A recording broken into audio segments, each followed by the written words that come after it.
শুভ সকাল বন্ধুরা, কেমন আছো তোমরা সবাই? আশা করছি তোমরা খুব ভালো আছো আর যে যেখানেই আছো সুস্থ আছো। আমিও এখন বেশ ভালো আছি। এস ফ্যামিলিতে আজ আরেকটি নতুন ব্লগে তোমাদেরকে অনেক স্বাগত জানাই।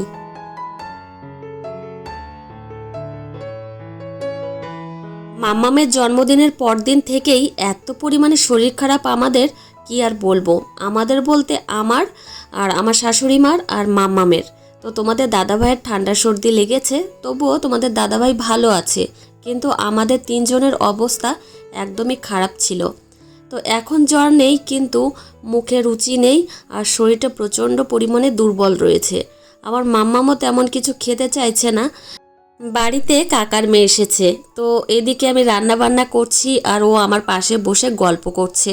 আর একটা কি জানো তো, বোন এসে বেশ উপকার হয়েছে। আমার কাজকর্মগুলো ও হাতে হাতে করে দিচ্ছে, মাম্মামকে দেখাশোনা করছে। বোন থাকলে যা হয় আর কি। তো এই যে দেখো, সিঁড়িতে বসে গল্প করছে আমার সঙ্গে।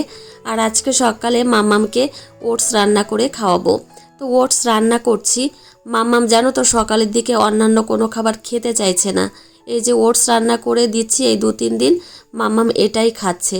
এর মধ্যে আজকে আমি কাউ মিল্ক দিয়েছি আর একটা ব্যানানা দিয়ে খাওয়াবো। আমি একটু পাতলা করেই নামিয়েছি, কেননা পাতলাটা খেতেই মাম্মাম বেশি পছন্দ করছে। ওর মুখে রুচি নেই একদমই, ওই জন্য ও যেটা পছন্দ করছে খেতে সেটাই খাওয়াচ্ছি। একদম যদি না খাওয়াই, ওর মানে ইচ্ছার বিরুদ্ধে যদি কোনো খাবার খাওয়াতে যাই, তাহলে না হয় বমি করে দিচ্ছে, না হলে খেতেই চাইছে না। ওই জন্য যে খাবারটাও বেশি পছন্দ করছে সেটাই দিচ্ছি। তো এই যে দেখো, একটা কলার অর্ধেকটা পরিমাণে নিয়েছি আর কাঁটা চামচ দিয়ে এইভাবে আমি ম্যাশ করে নিচ্ছি। তারপর আমি ওটসের মধ্যে মিশিয়ে দেব, মিশিয়ে তারপর মাম্মামকে গিয়ে খাওয়াবো।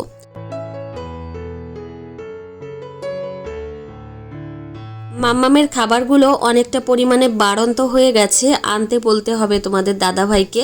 তো অনেক খাবারই বাড়ন্ত হয়ে গেছে। তো ওটসই প্রায় শেষের দিকে, তো আনতে বলতে হবে। তো এই যে দেখো, খাবার রেডি করা হয়ে গেছে, এখন মাম্মামকে গিয়ে খাওয়াবো। এই যে মাম্মামকে চেয়ারে বসিয়ে দিয়েছি।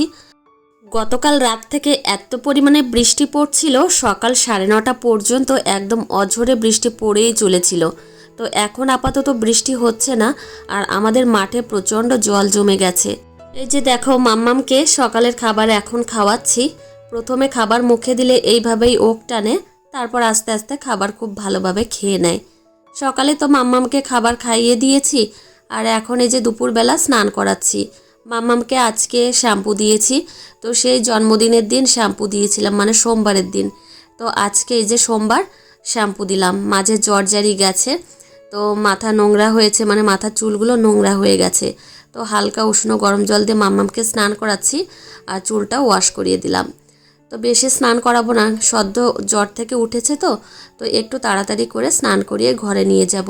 আকাশের অবস্থা একদমই ভালো নেই, মনে হয় এখনই বৃষ্টি আসবে।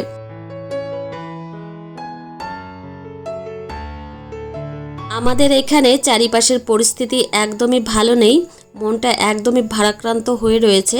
সেই সঙ্গে এত বন্যা হচ্ছে ত্রিপুরাতে, সেটা ভেবেও খুব কষ্ট হচ্ছে। আর বাংলাদেশে তো প্রচণ্ড বন্যা হয়েছে। ঈশ্বরের কাছে প্রার্থনা করি তোমরা সকলেই ভালো থাকো, সুস্থ থাকো এবং নিরাপদে থাকো। মাম্মামকে ঘুম পাড়াবো এমন সময় কাকিমা এসেছে। এসে বলল, শ্যামলী দোতলায় চল, ঘরগুলো দেখব। আমাদের গ্রামের দিকে বাড়ি, তো গ্রামের দিকে একটা ঘর তৈরি করলে বা সুন্দর একটা কোনো জিনিস তৈরি করলে লোকমুখে প্রচার হয়, আর সেটা দেখার জন্য কাকিমা এসেছে। কাকিমা হয়তো কিছু একটা তৈরি করবে, তো সেই অনুযায়ী দেখতে এসেছে। এই যে রান্নাঘর ঘুরে ঘুরে দেখছে আর আমাকে বলল খুব সুন্দর হয়েছে, ওইগুলোতে কি রাখবি এই সমস্ত শুনছিল। আর তোমাদের দাদাভাইয়ের কাছে শুনছিল যে কত কি পড়েছে, মানে কত কি খরচা হয়েছে, এই সমস্ত শুনছিল। আর এই যে দেখো, তোমাদের দাদাভাই বসে রয়েছে আর কাকিমা একটা টিভি ইউনিট তৈরি করবে, সেই অনুযায়ী দেখতে আসা। আর মাম্মামের তো ঘুম হয়নি, মাম্মাম দৌড়াদৌড়ি করছে। আর কি হয় জানো তো, এখন মাম্মাম না নিচের তলায় থাকতে চায় না, এখন সব সময় দোতলায় এসে থাকতে চায়। ওর বাপি যদি বাড়িতে থাকে, নেই নেই করে 6-7 বার করে ওর বাপির সঙ্গে দোতলায় আসবে। সেই সঙ্গে আমি তো আছিই বাড়িতে।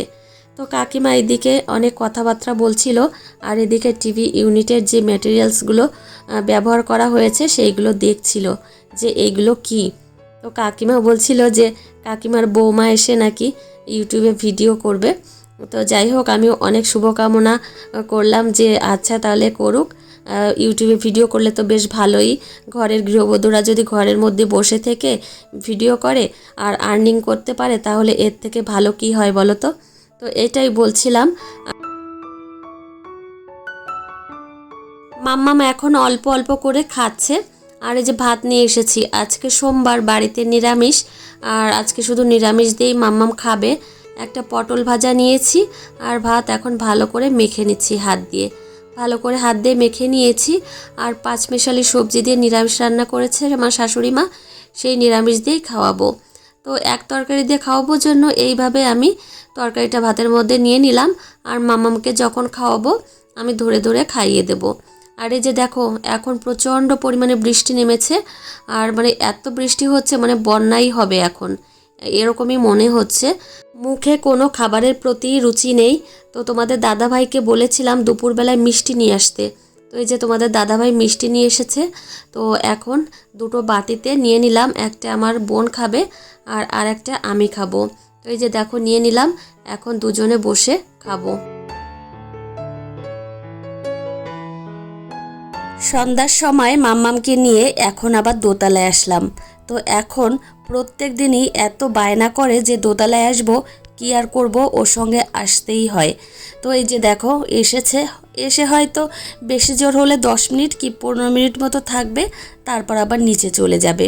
তোমাদের দাদাভাইকে বলেছি এইভাবে আর পারা যাচ্ছে না মাম্মামকে নিয়ে দোতলায় আসতে, তাড়াতাড়ি ওপরে থাকার ব্যবস্থা করো।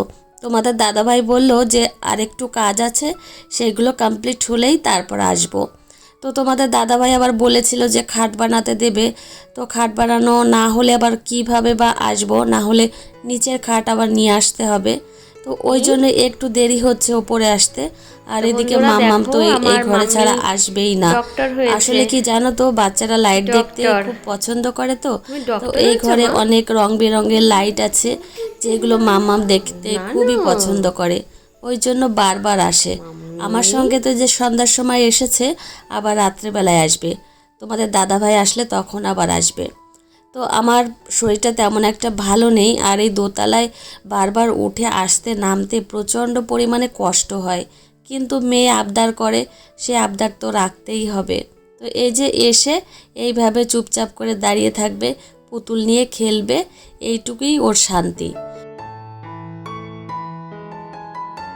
শরীরে জ্বর নেই ঠিকই আছে, কিন্তু শরীরটা প্রচণ্ড পরিমাণে দুর্বল, সেই সঙ্গে কিছু খেতেই পারছি না। তো আমার শরীরটার দিকে একটু নজর দিতে হবে, আর একটু খেয়াল করতে হবে, যত্ন করতে হবে। আর আমার মাম্মামের শরীরটাও বেশ রোগা হয়ে গেছে, আর এখন থেকে মাম্মামকে প্রত্যেক দিন নিয়ম করে যত্ন করতে হবে। ওর খাওয়া দাওয়া থেকে শুরু করে সমস্ত কিছুই ওর দিকে নজর দিতে হবে ভালোভাবে। তো ওর দিকে নজর দিয়েই থাকি, কিন্তু এই যে জ্বর হয়েছে ওর জন্য আলাদাভাবে নজর দিতে হবে। সন্ধ্যার দিকে মাম্মামকে কোনো কিছুই খাওয়ানো হয়নি।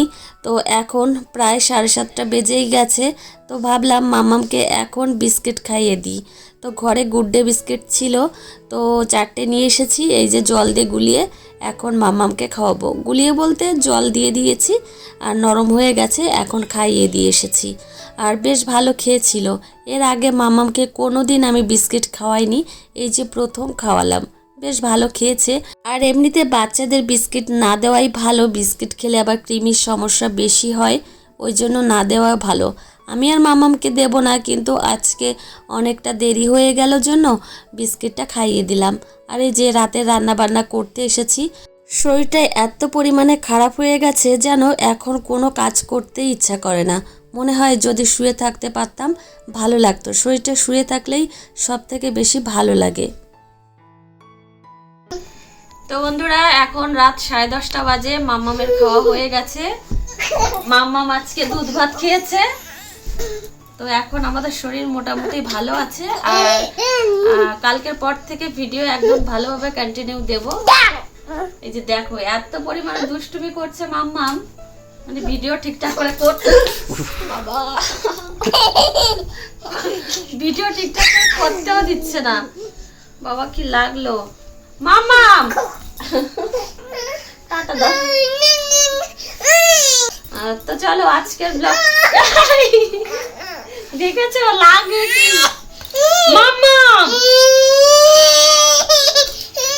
তো চলো আজকের ব্লগটি এখানেই শেষ করছি কারণ এই মাম্মাম এত পরিমাণে দৌড়াদৌড়ি করছে আর তোমাদের সঙ্গে দেখা হবে কালকের ব্লগে টাটা গুড নাইট